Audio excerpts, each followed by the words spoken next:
দর্শক মণ্ডলী, এই পৃথিবীতে যারা অহংকার করে, দুর্নীতি করে, লুটপাট করে, অন্যের হক মেরে খায়, কোটি কোটি টাকার দুর্নীতি করে সেই টাকা বিদেশে পাচার করে, আমার মনে হয় এইসব মানুষগুলো কখনো কবরস্থানে আসে না।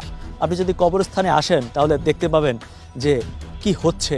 আসলে দেখুন, আমার সামনে একটি কবর আছে। এই কবরটি কিছুদিন আগে এখানে একজনের লাশ দাফন করা হয়েছিল। সেই কবরটি আজকে আবার খুঁড়ে সে মাটি সরিয়ে ফেলা হয়েছে। হয়তো নতুন কাউকে আবার এখানে দাফন করা হবে। আপনি যদি আরেকটু খুব কাছ থেকে দেখেন, এখানে যেই ব্যক্তিকে আগে দাফন করা হয়েছিল তার সেই দাফনের কাপড়গুলো এখনও রয়ে গেছে।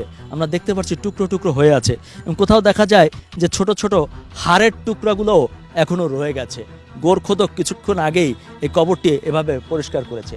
অনেকে কথায় বলে যে দাফনের কাপড় পচে যাওয়ার আগেই শরীর শেষ হয়ে যায়। মানুষ, কেন তুমি এত অহংকারী হও? কেন অহংকার করো? কিসের এত অহংকার?